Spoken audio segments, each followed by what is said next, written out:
Welcome back to the Something's Wrong Here podcast. I am Randy. I'm Kinsey. I'm Chris. All right. Chris is in the studio and, kind of flying by the seat of our pants on this one a little bit, but we're going to talk about this. Well, I think we can all agree. Bullshit of social media. Yeah. What's wrong with social media is what we're going to kind of crash through tonight here. The word crash will have some other sequiturs here later on too. But don't terrible timing. But Chris, talk to us. Give us a quick background. Who are you? What do you got going on in your life on your day to day? Yeah, so I'm Chris Landman. I am co-founder, operating owner of River Bluff Brewing. We're out of St. Joseph, Missouri, but we also have started a spot in the River Market of Kansas City. Nice. And basically, I'm the janitor, the guy at the computer. I don't brew anymore, really, but all duties as assigned, I suppose. Okay. Which, when you own a business, everybody thinks you get to be the face and everything, but you also get to be the janitor, the cleanup, the late nights, the early mornings, the stress of it all. Let me tie that in real quick and just ask you the first question to see how this goes. As a brewery owner, how light and how many eggshells do your feet step on every day? Well, you try to avoid those with honestly, the social media side. On the social media side. So honestly, I think we do a pretty good job at avoiding everything. But that's what you have to do. Avoid everything. We, in 7-8 years, we have tried to avoid any political post. When you post something political or controversial, you fire somebody as a customer. Yep. You've got to be really careful about 50% of the people that come to your business think one way, 50% think the other way. Wait, so you get both sides at your business too? Absolutely. I mean, we get the zebra, right? Sides, man. I was going to ask, so, we said we were going to talk about the bullshit of social media. Two things you're not supposed to do while drinking is religion and politics. How much of that actually spills in from the internet to real life into the people sitting at the bar? So again, we try to avoid it. Well, I'm saying you, not saying you. I'm saying the customers when they're we kind of try to warn our customers. We have a lot of very vocal regulars. They will come in and say, well, listen to this bullshit from today, and get very vocal about it. But one thing people don't, I guess you got to work a bar to know, everything you say at a bar, someone hears. And we're not a bar, we're a brewery, we're a tasting room, we're higher class than a bar, But anything you say, someone's going to hear you in a bar setting. Mm-hmm. Whether it just be the bartender's hearing you behind talking about that messed up relationship item or something, somebody hears you. So we really try to squash it before it gets too in depth. And it's not like we're trying to censor people at all. Yeah. It's just not the time and place to have that conversation. Alcohol increases everything. Yeah. Whether it be anger, debate. It's definitely a good ignition source to get the tempers flared. Yeah. So we really try, and again, no posts. We can get into it later, but during the 2020 shutdowns, got some crazy stuff that we were pushed from outsiders, like, you guys should be doing this, you guys should be doing that. You should have protesters outside your building on the main thoroughfare in your town. And it's just like, okay, then we fire 50% of our clientele, and we're here to encompass as much clientele as we can. Yeah. Owning a business, especially the alcohol and food industry, is tough enough as it is. And once you start firing your customers for literally no reason at all other than trying to make a statement, it's not good for business. Yeah, but you'd be surprised how many business owners don't realize that. Or maybe they're so passionate about that, what they want to instill in their message, that they don't care. But as a small business, we need every dollar, every support that we can get. Right, Kinsey? That's how it works, man. Yeah. I mean, people will ask me the same thing, and I've been asked, "Is the customer always right?" And that's a doozy. That's a humdinger of a question, because you can stand up for what is correct, but you have to do it objectively and without emotion and without without the religion, without the politics, without a belief system to step on. You have to just simply say, no, this is wrong. We had dinner, before this, and at dinner I was telling him the fun story of when a person came in to our small business and we weren't open at the time. It was a little early, and music playing.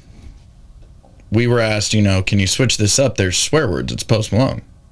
And I looked at the kid that they had brought, who's engulfed in a cell phone, 13 years old, and I said, no. Your kid's holding a Gateway. And also, at the time of this, their kid heard me say something about them, had turned around and was singing the words to Post Malone, at which point Mom realized the argument is over. I haven't started or sparked it. Just because you heard a swear word in it, your kid's singing it. Right. And so it's obvious he's heard it a time or two at least. Yeah, and that was the, hey, I'm not here to say or trample your feelings or beliefs, but this is clearly beyond where we're already at. So you have to do it very delicately, I think is the word I would use. And so the customer is always correct even when they're wrong. There you go. I said Kinsey opened that door, and we've had a couple business owners on, and it's a continuing revolving door topic where we're going to continue doing it. Is the customer always right? So I'm just going to ask you, is the customer always right? And explain. I mean, I know you kind of gave an answer, but... Yeah. So the customer could come in and say, hey, I really loved that chocolate berry purple stout you had. I'll be like, hey, I've never had a chocolate berry purple stout. No, you had it 3 months ago, and it was awesome. Why aren't you brewing that right now? Do you have more of it? No, we've literally never had it. Well, I want it right now. Well, I'm sorry, I don't have it right now. And you were right. That was a great stout. Yeah, right? You gotta flip the narrative to be back on their side, because they're clearly about to go to Google and 1-star you, or Yelp, or whatever they're getting on. Exactly. And so ratings, maybe not social media, but ratings these days are astronomical. People live and die by ratings on their Yelp. You'll visit, whether it be River Market, Kansas City, or St. Joe, and they'll look, and if you are a half a star less than the next brewery, they're not going to come to you. They're going to go to this half a star more. And I don't even know if they look, and that brewery might have 24 reviews rather than the 1,000, 10,000 we have. It's got a half a star more. And it's just, customer is always right, because those reviews are huge. And even if you didn't have that chocolate berry purple stout, whatever, that I just completely made up. We actually don't make one of those. You should, though. Can I have one? I want to find the chocolate berry first. We would like Willy this. It Wonka. sounds tasty. Yeah. Even if they'll insist so hard sometimes that you just kind of have to be like, okay, you're right. That was okay. When logic loses, bullshit prevails. Oh, let me give you a better example, real example. Yes. Sorry. This comes from my father-in-law. And Okay. I hope he doesn't listen to this, because he'll get pissed. I'll tell you right now, the statistical probability is slim. Okay, good. So we deliver, our distributor delivers a beer to one restaurant in Smithville. We strategically placed that beer in one restaurant. We try to do this in different areas, not overwhelm the market. That place is the place to go for River Bluff.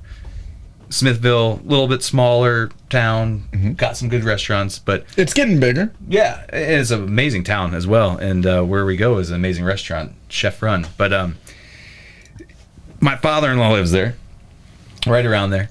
He said, man, the other day I went and had your Arrowhead Red at X restaurant. And I said, oh, no, you didn't, because we've never delivered that beer to that restaurant.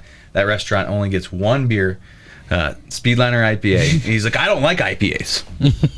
I didn't have that beer. I had Arrowhead Red, and it was delicious.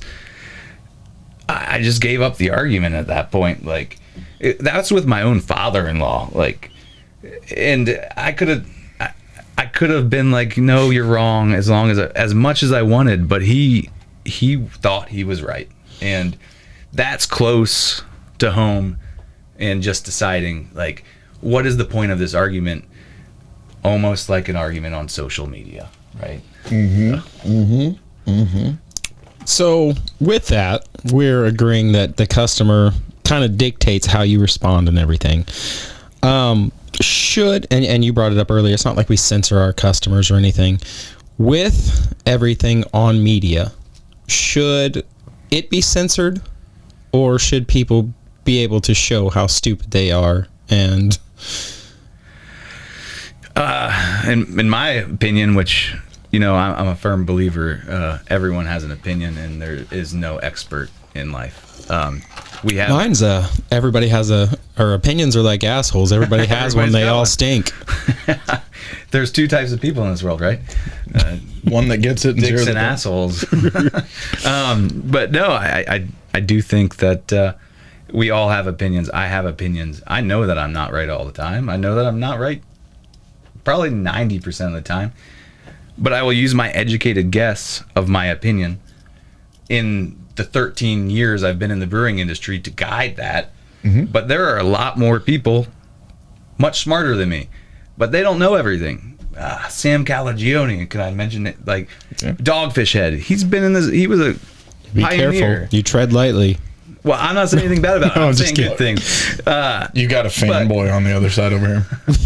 Gotcha. Well, 16, Well, until he's sold. 60-minute IPA is the benchmark IPA, I'd say, of all IPAs. It is right there, dead center as the IPA. Like, it's not my favorite IPA by any means, but it is dead center between all IPAs. It's perfect. Not my favorite either, but So, you're yeah, you got a good point. but he's an expert at his opinion and what he thinks brewing should be. And sorry, I keep going back to brewing on it, but it's just my wheelhouse. Absolutely. But he doesn't know everything about brewing. You know, like you said, he got bought by someone who might know more about brewing. Who knows? They paid the money to him. But then there's someone even more than Jim Cook who knows more about stuff. So in putting it in like a mechanical way, I've had plumbers come to my building to fix something. And I've known that they're not right, but they're the experts, quote unquote. And I've told them, hey, I don't know if that's the correct way. And I'm not trying to be like a dick or anything about it. I'm just like, are you sure? And they say, oh no, this is the cause. You have another plumber come 5 days later because it's not fixed, and they've got their opinion on how it is. So I'm sorry, I'm going off on No, you're good. No. But what was the original question? Like, I don't even remember at this point. no, I apologize. I'm very passionate about. I think we need to be very aware of who we consider experts and who we take advice from in our lives, because it's all opinion based. And I could even go further into like science. Have we gotten to a weird Conversation? Yeah, sorry. No, that too, but like a weird dichotomy to where you're looking into experts for advice, people that are certified experts, but they're giving you two different sides of the coin. I mean, one will say this, the other says this, and they are completely diametrically opposed to anything that you would even think. I mean, again, I just don't believe. Like, we could look at what Neil deGrasse as an expert, maybe one of the more expert people, but then there's people that don't believe him at the same time, and I'm not saying either way again, but I respect him in his field, but the second that someone like that gets into their beliefs or their cores, that's where I stop listening to that aspect. You know, I respect them when they're in their field, their tunnel, so to speak. Warp tunnel. Yeah, I mean, like, so there's one of my favorite comedians of all time, you know, Chris Porter. He has a way to phrase it, which is, you know, most people, if they're lucky, have one area of expertise. If they're insane, a few. Mm-hmm. Everyone also has at least one area stupid, maybe a couple or a few. Or a lot. And the thing is, a lot of us don't know when to put that guard down and just say, hey, you know, maybe I'm an adult male who wants to go hunting, but what am I doing? What the fuck am I doing? I don't know what I'm doing.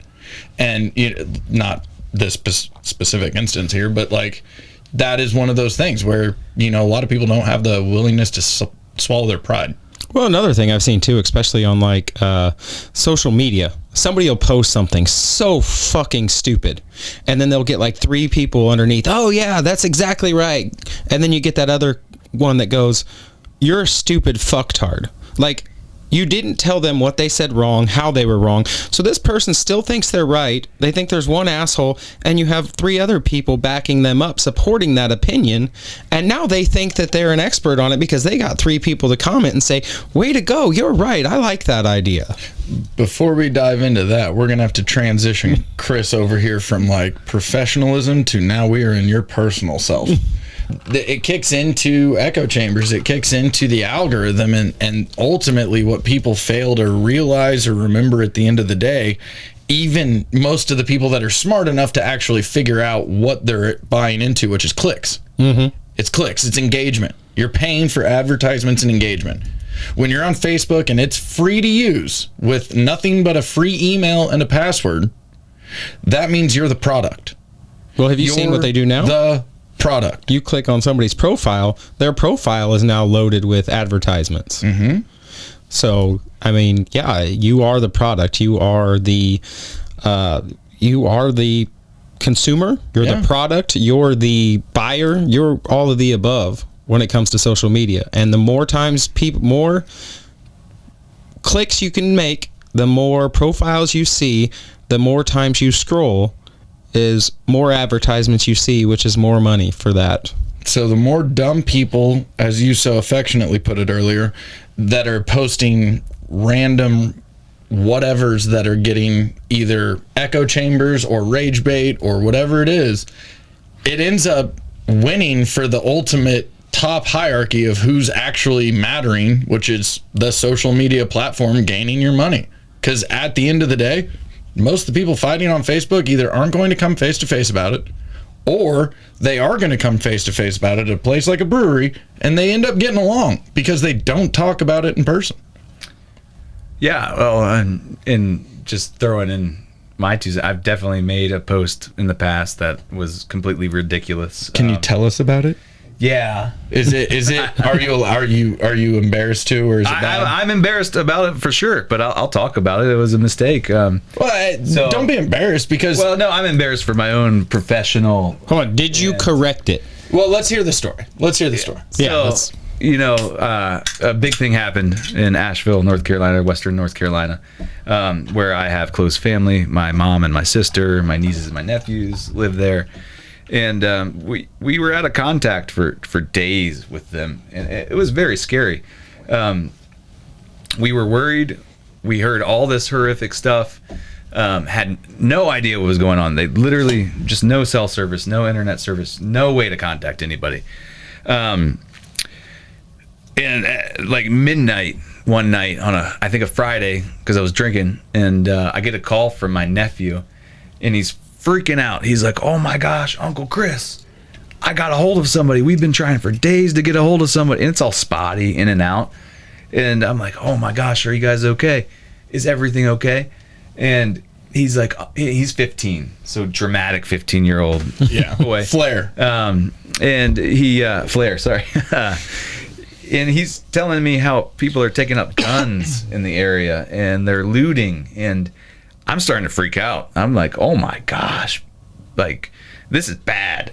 This is like getting real bad over there. It's like a state of emergency. It was a state of emergency, but it was like a state of political unrest and upheaval, or just emergency uprest. But Was there riots or was there? It was the hurricane, hurricane. and the flooding, and Gotcha. Much of Asheville was. This was when the articles came out about like the militias rising up in the middle of like nowhere and stuff. But no, this was him living there saying it to me. Right. And I was like, oh no. And I'm like, dude, is there any adult I can talk to? And he went and woke up my sister. And she was like, what? No, stop. Everything's okay. We're fine. People are fine. You know, Asheville's that area is a loving place. We're all going to be fine. There's no militias. There's no anything. He's freaking out because people are talking about that potentially happening. So she calms me down, and then so I get on social media and I'm like, hey, for everyone worried about Western North Carolina and Asheville, they're all fine. Everybody's fine, you know. How did that post age? I deleted it about 18 hours later. Yeah. I saw what was really happening, and a lot of bad stuff was happening. There was a lot of people gone. There was a lot of people missing. Yeah. And so my sister was trying to comfort me with her knowledge. My nephew was trying to. He wasn't. So there was a happy medium in between the two somewhere. No happy anywhere. Well, not happy, but there was there was a medium. But in a situation like that, in the same household I was getting information from, there was different information, and I put up wrong information. I didn't have all the information, and I made a mistake because there were families that it wasn't okay for. You know, it was okay for my family and the surrounding people close to their vicinity, but there were other people out there that lost everything, and I felt horrible.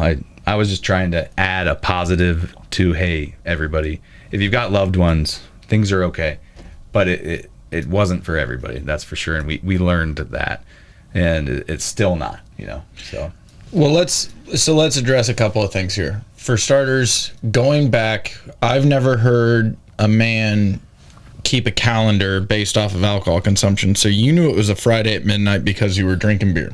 It's a well-placed thing. I like that. Kudos on that. I like that. It's a freckle past the hair here. Second, though, let's talk about intent and what really came through, because the way that I read this situation is you didn't mean to say everyone is fine. You were trying to say, you know, in terms of this militia rising up and running around, that's not going to happen. There's no one coming around shooting people. It's more so that it's just a devastating natural disaster that we need to team up and work together with. And you can't get emotion. You can't get the context from the little amount that you put. You can't get emotion because it's text. You can't get your visual or your physical or your side of this. And by the time that you click submit, the second somebody else reads that with, you know, not, okay, Chris's family is good or we're okay, it's, the fuck you mean everyone's okay, Chris? And then it's, what, you're an idiot, you're wrong, you're crazy, you're stupid, and that mob mentality just kicks in because someone sees the comment of you're an idiot. And I think that fuels nowadays. I think there's something wrong with us where it fuels humans to look at it and go, you're an idiot? No, you're a fucking idiot. So I gotta one-up them. So you one-up that next person, especially if you know them. Especially if you know the person who commented and you're like, okay, I saw that my friend's willing to throw, I'm willing to even jump in there with them. And I think it stacks. I think it's a weird thing. I mean, there's psychological studies behind all that. Like you Right. mentioned the mob mentality that happens. And, social media seems to be a breeding place for that, because you have your keyboard warriors that just, you get the keyboard warriors who have never been punched in the face for talking shit to somebody. And then you have the, like I said, they've never been punched. They've never found out what it's like to be wronged when you offend somebody. And you get the mob mentality on top of that. It's a pretty dangerous combination. Yeah, and like, so I want to. We've heard your story here. We know that it wasn't malintent, and no matter how much you express that, you're still gonna have it's still gonna be in the back of your brain. That's just in the Rolodex of like, oh, fuck ups I'll never forget, and that's just what we live as now. That's humans. But going forward, what did you learn? What was your perspective immediately following this with like, okay, I didn't mean it this way, but I clearly need to, rectify or clear the air, fix it, whatever. Yeah, well, I went maybe possibly the easy route and deleted it. Right. It had only been like 18 hours, but there were numerous responses. Right. From the East Coast friends that I have, people saying, "Oh, thank you, we were so worried." So I provided them some potential relief, but at the same time, it was wrong relief, because not everyone was okay. So that False that sense was of comfort. that was on me. But then no one really got shitty, I'd say. But you could tell from their responses, like, I'm glad your brothers and sister and mom and nephews are okay. But those are the people that knew, like, not everything was okay. Like, there were still people getting messed up, like houses and businesses. We didn't know the extent of how bad it was. But I could feel the smart people, I guess, saying, like, okay, we're here to support you, and we're glad your family's okay, but we also know that not everybody's okay. So that's when I really felt like, oh no, I messed up. And then you started seeing some of the aftermath, and towns washed away, and so not everyone was okay, and people missing, and just horrible, sad stories. And so like you said, I will regret it. And what did I learn from it? I guess, I don't know, just get your facts straight fully, even if you're trying to help people. Well, that's the thing. And even with media, I think everybody, once they hear something, it seems they rush to some social media source to put it out there without thinking. I see it all the time, especially like I follow a couple pages back home that are the police and stuff, or happenings in the community. People are on there. There was an accident and this person was injured and stuff. The family members hadn't even heard yet. So now they're getting calls from social media, and the police haven't even had a chance to call their parents yet, or the family member, or even they're not even in the hospital yet, and people are already getting this information out there. Yeah, I've definitely experienced that myself. I actually was a close friend, had a very specific car. Social media, there was an accident. Social media said this dumbass was racing down the street, wrecked his car. They didn't know anything. He had a seizure. They said he was, instantly they said he was racing, intoxicated. That wasn't anything close to it. These people jumping to conclusions, I guess. A jump to conclusion, Matt. That's $1 million idea, Bob. But people jump into conclusions and making their own assumptions without the expertise. Like Kinsey said, you said it's all clickbait for advertisement. Yeah, people want to be the first one so they can get those extra clicks. And here's what I also argue. These people that are getting the first one aren't necessarily dumb, because when you get the first click on social media, I want to throw a couple things out here. Mm-hmm. Number one, it's free speech, right? Yep. Okay. it's free speech until it's a physical world where you can either get punched in the face or arrested if you scream fire in a theater versus in a digital world. Correct. And number two, how many people, when you hit post, were you intending to reach out to versus how many people are on that list that you haven't talked to in God knows how long? And the second that someone comments on there, then their friends can see that comment and jump in on a post that you've never even met that person before. And it just triggers it's the algorithm, and it's allowing more engagement. It's purposely meant for engagement, and unfortunately I think hot topics or fought topics or core beliefs like politics and stuff, it's the worst possible place to try to have a conversation with decorum. There's no chance of it, it seems like, at this point, because there's too much connection there.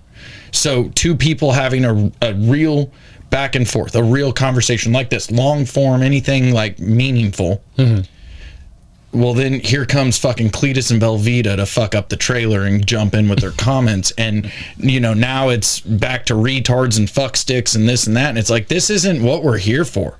I hate the R word, but the whole point of what I said there was because those are held back people when social media occurs like this. Because they're jumping in for clicks. They're jumping in for engagement. They're jumping in on a mob mentality. They're not actually contributing.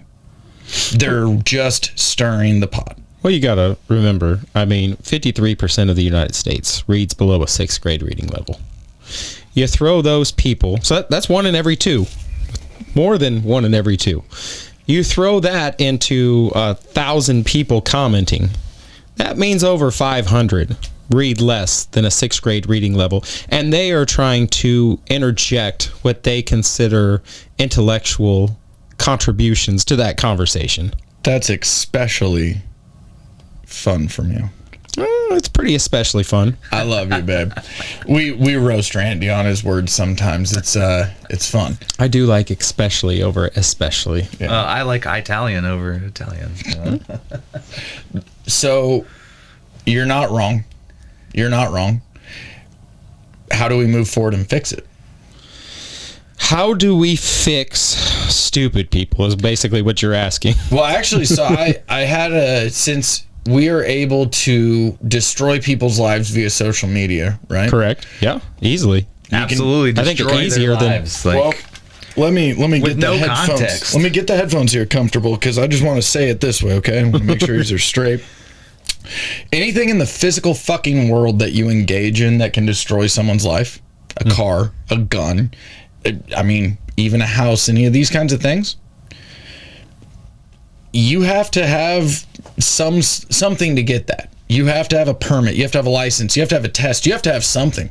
Yeah. You get on social media, and I'm not attacking you here, Chris, in any way, but you should have to take a breathalyzer before you get on there, because I don't think you should be able to enter that space with what he dealt with, having a few beers, post that, and then be attacked for it. Because he didn't mean everyone's perfectly fine, the world's in peace. No, he meant what he meant by what he heard from his family. And yes, next time use more than 160 characters, dumbass. But the real world is you have a sobriety test, because you can't get on there when you're drunk and throw your word hole out there and see what sticks.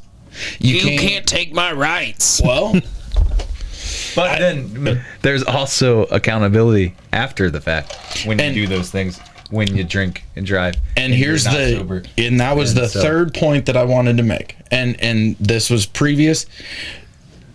Owning it, saying you're sorry, figuring out, I messed up, I'm going to rectify that, makes a hell of a lot more of a statement to me, like you are, like you have, like whatever you want to refer to it as, than digging in your heels because you're in a digital world and saying, fuck y'all, I'm right, I don't care. I've been thinking about this in the back of my head since we started the conversation. So you did the right thing. You took it down. I have seen over and over people do some similar to what you've done, and they will double down and then triple down and then quadruple down. And all 4 of them make him look like a dumbass, but it's still up to this day. Why? I saw Because they don't have a business affected? I saw Well, but why, in general? What are they gaining? A human sense of decency. Why do you have to dig yourself into a deeper hole just to prove that you're right, when other people or other factors are showing you that you're wrong? Well, here's a perfect example, and I saw it 5 days ago. There was a feminist website. They posted that a fire chief in Los Angeles was murdered because of the horrible rhetoric behind the DEI. Well, they posted this and said it was because of the DEI, and that somebody broke into her house and killed her because of the rhetoric that had been going on. It was a domestic dispute. Her wife ended up killing her and had been in jail previously for manslaughter as well. They got comment after comment by their supporters. Hey, you've jumped the gun. Could you please take this down? They did not, because it was racking up tens of thousands of comments. No, tens of thousands of clicks. Well, clicks, comments, and then shares. So it's getting to other platforms. There's even more clicks. But let me ask you a question. Are they making a dime off of what's in the comment, or just the fact that a comment pops? And that's the argument there, is it's a click. It's not the comment context doesn't matter to them. If it stirs 10 more comments, they're thrilled. I don't even think this entity was making money off of it, but they were gaining followers because people were sharing it. That's clicks. And there were certain people who weren't reading through the comments and were like, oh, well, these people are fighting for this woman and her rights and everything, and following the page, which was growing their page exponentially. Guys, what do they... Fuck, I forget. What is it called when there's like a article with a picture and it's like you click on it and it's clearly bait? Oh, yeah. One of those things? Yeah. Yeah, click. Oh, fuck me. I'm sorry. Did I say that? Did I bring that about? But what is clickbait? It leads to followers. It leads to money. It leads to a bullshit prosperity. I mean, ask Hawk Tua how she's doing on her coin. As we think about it, clickbait is a thing that leads you to pop-up ads. That is a clickbait, but they have gotten smarter with, like I said, you post disinformation and you are rewarded for that. Whether it be, hey, look at this dumbass, and because you shared it to your friend, or somebody's like, hey, wait a minute, I did the research, or, there's 3 ways you can get followers from that. It's cool to go viral, but I argue it's not sustainable. Well, let me go even further into it, please, because it's getting worse. And again, I'll just say a child I know. Their main goal in life is to be a YouTuber right now. Mm-hmm. Like, why wouldn't you want to be? I mean, instant fame, success, money, but limited work. It creates nothing, and correct. And most of it, a lot of it, is spreading disinformation because you want clicks, and you're doing things. So I cringe when this young child tells me this regularly, and I follow it up with like, don't you want to be a doctor? Don't you want to be a mechanic? Like anything other than that? No. When I have $1 million, when I'm a YouTuber, I'm going to be rich and famous, and so it's scary. I'd say that this is what young people are striving to become, and it's going to become maybe a monetary real thing. I mean, it is a monetary real thing. You want to know the struggle that I think exists on that? And I'm not trying to interrupt you, but it's just so perfect. I sent this link to Randy the other day. It's the Diary of a CEO podcast interview with Jimmy, Mr. Beast. He's on YouTube. Have you ever heard of this fella? I think child. He wears the shirt. Okay, Beast, right? Yeah. Well, not the child I'm talking about, but I've seen the podcast. You're familiar because every now and again I'll look over at what is he watching, and I'll be like, hey, this is. What is he? How many hundreds of millions of followers does he have? 300, 200. I honestly don't know. I don't. Hundreds of millions of followers. I'll say this. This is the weird age gap generational dichotomy. I'm gonna make us all feel fucking old, fellas. I'm sorry, I'm about to cry. Where we sit is the position of Jimmy, Mr. Beast, and it not in the terms of success. Let's be real, we're all shitheads. But like, I'm on a podcast. You know, like, yes, you are. But at the same time, think about it this way: when he goes on to this podcast, Diary of a CEO, he's talking about how if any one of these kids that watches all of his videos dreaming of being him knew what goes into his life, they don't make the cut. They can't make the cut. They don't have the willingness or the drive or the understanding of what it is. And the second that he says, well, this is the budget for the video because this is payroll, so this is the leftover, like everything goes back in, that's when, well, no, this video made this much money, so we need a bonus. No, there's no bonus. That goes to make the next one. Mm-hmm. And he really... I think they said he makes like $40 million a month, which is astronomical, but he's also giving away millions each month. That's what I was gonna say. I think the one that I've ever seen is he like bought everything in a grocery store, Yep, and then gave it to charity. Yeah, so probably used it as a contest and then gave it all away. And I guarantee you right now, and this is without doubt, you could go to that video and you could scroll for less than 4 rolls of the wheel, and you'll find someone like, this fucking asshole didn't buy my grocery store anything. And that right there, why are you here? Why are you talking about this? Like, we get it, it didn't happen to you, but it could if, and this doesn't help, like, to be honest, like, nothing about what you're here for is the right message. Yeah, absolutely. But I would argue that on social media, the bullshit, there's an argument that people want to see you fail instead of succeed. Absolutely. That people prefer to see you fail so that they can feel better about themselves, and that's where they go to see it.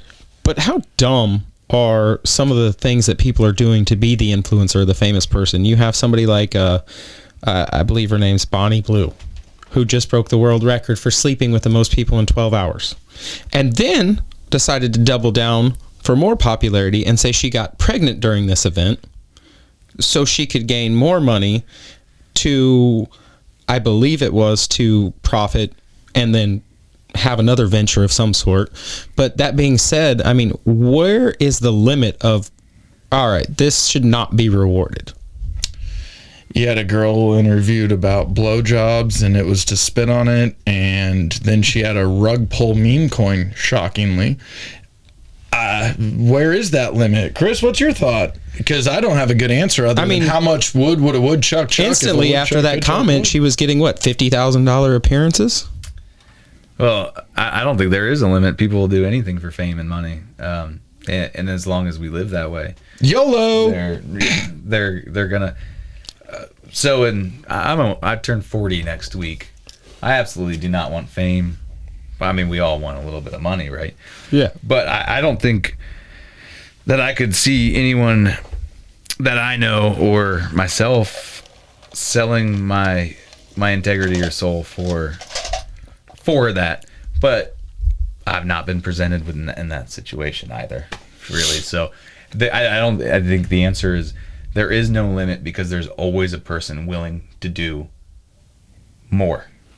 So fame's, like, evilness, so to speak, could be infinite? I don't think fame's evilness. I think us growing up in... What is it? What's the right word here, fellas? I mean, it comes with a price. Selling your soul to the devil, or, that was where I was thinking in my head, so to speak, I guess. But I think there's 2 ways you can become famous. One, you have the woman who sleeps with 1,000 men and becomes famous overnight, or says she's going to spit on something and is famous overnight. Those fame don't last. You have somebody like Joe Rogan, who has one of the most successful podcasts out there. You didn't hear, you knew who Joe Rogan was. You didn't hear about his podcast till he was about, 8 years into it? He's probably 15 years in now. He grinded it out for 8 years. He had followers. Yeah, he was getting a little money, but he was doing it and grinding it out before he became famous. And in this day and age, when you need instant gratification, when 7 seconds is the max of your attention span, who is going to grind out showing up into a room and talking to people for 8 years without recognition to get the fame? 7 seconds. I got lost in that. I'm gonna need you to repeat that slower and in bits. Almost 40, and we can't keep him for 5 seconds. No, so hard work. Yeah, again, like Mr. Beast, Joe Rogan, they've worked hard. They didn't just get that fame, right? Mm-hmm. They worked hard, and I think they're passionate about what they believe in. That's totally different than Chua. So that was her 1 second of fame, and she's still famous, and she made a lot of money off of. Well, I think she would now arguably have flipped the sinusoidal wave down to infamous. She's on the infamous side now. Yeah. And I haven't seen much of her lately, to be honest with you. Well, I would say that she was famous for the blowy comments, and then she started a meme coin and then became infamous about the second she pulled the rug out from people. Now, I know she wasn't the one who did it, but she got involved and it, oh my God, dumb. Let's be honest. She doesn't even know what a meme coin is. No. She was taken advantage of. Yeah.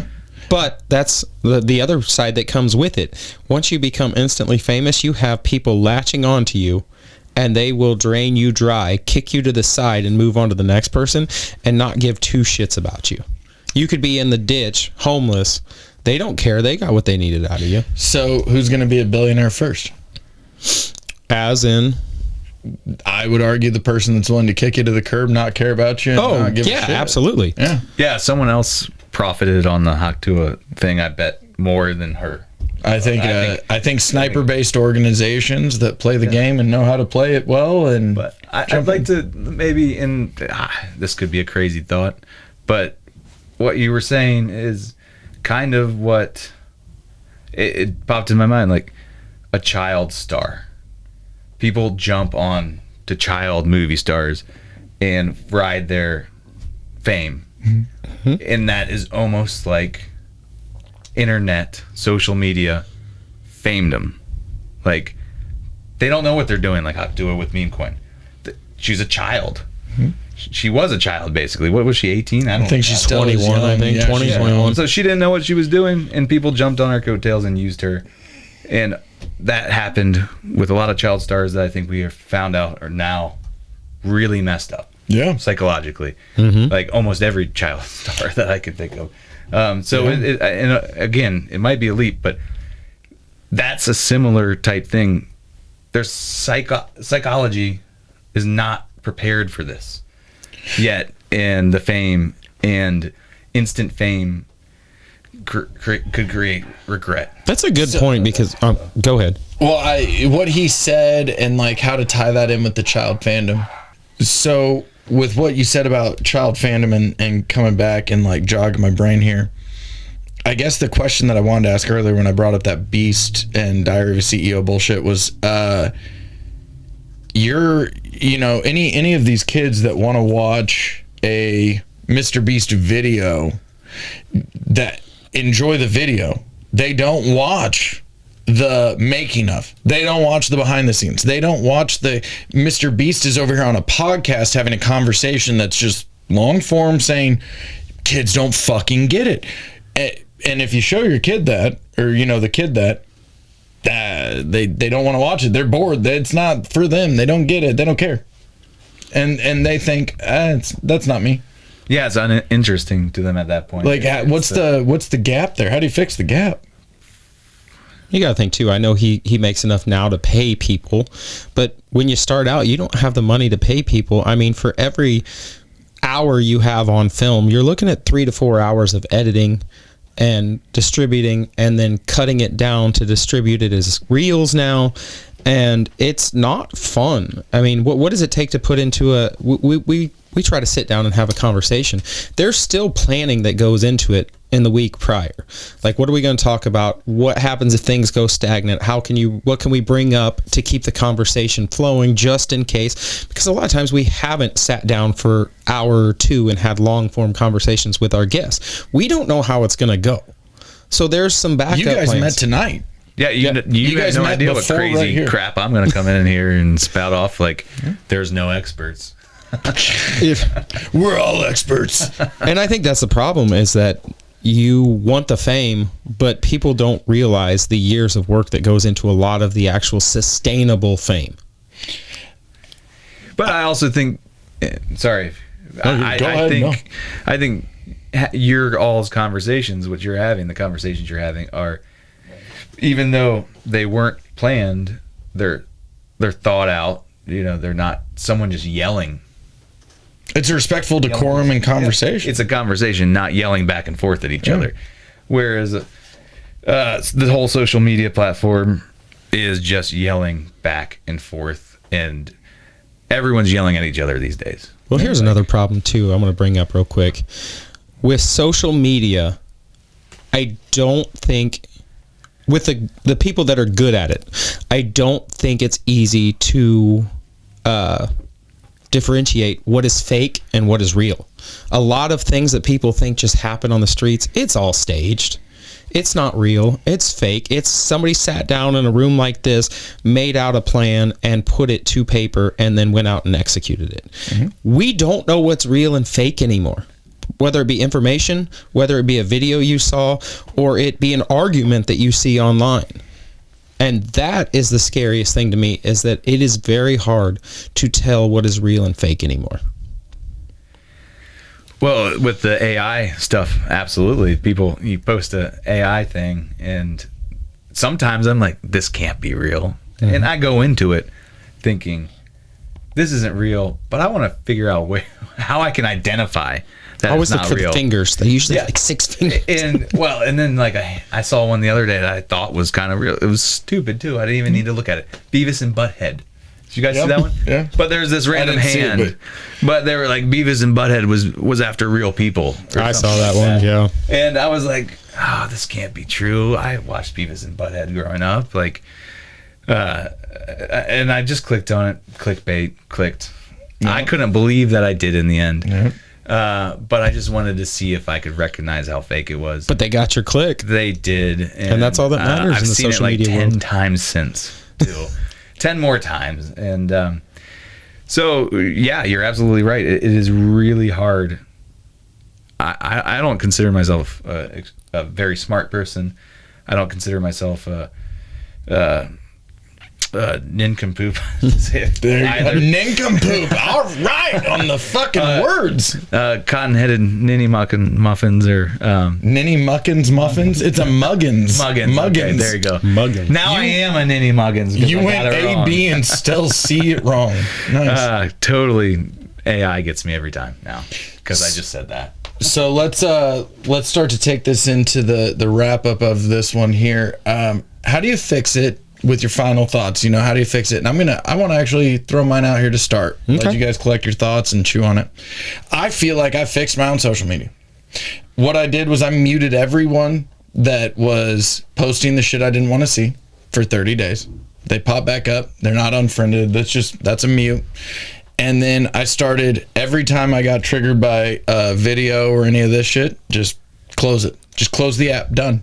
Don't even bother worrying about it. And then what I also realized, and this is the biggest clue, do not allow social media to be your vent, your anger management, your anger space where you can be angry on it and feel righteous. Because the second you do, you're fucked. And I tell you right now, it's not that you personally are digging in and this and that. It's that algorithm is trained to beat you, and it's using tech that will. So it's going to figure out what you are spending more time on, aren't on, and it will beat you eventually. If you cannot figure out how to control, close it. Just close it. The whole message is put your phone down, but I'll never get people to do that. So I just tell people, don't let it trigger you. Don't let it be your vent. Don't do that kind of shit. Close it. Yeah. Seriously, you can open it again in 6 seconds if you need to, because you suck at attention spans, but close it. Just close it the second before you gonna comment, before you want to smash your like or your thumbs up or your angry face. Just fucking close it and come back. Take a breath. Chris, what do you think? I think you're absolutely right there, Kinsey. I've created a rule for myself. One, I've realized I only ever post after a couple beers. So, everyone who works for me and close people, though, like, oh, Chris posted.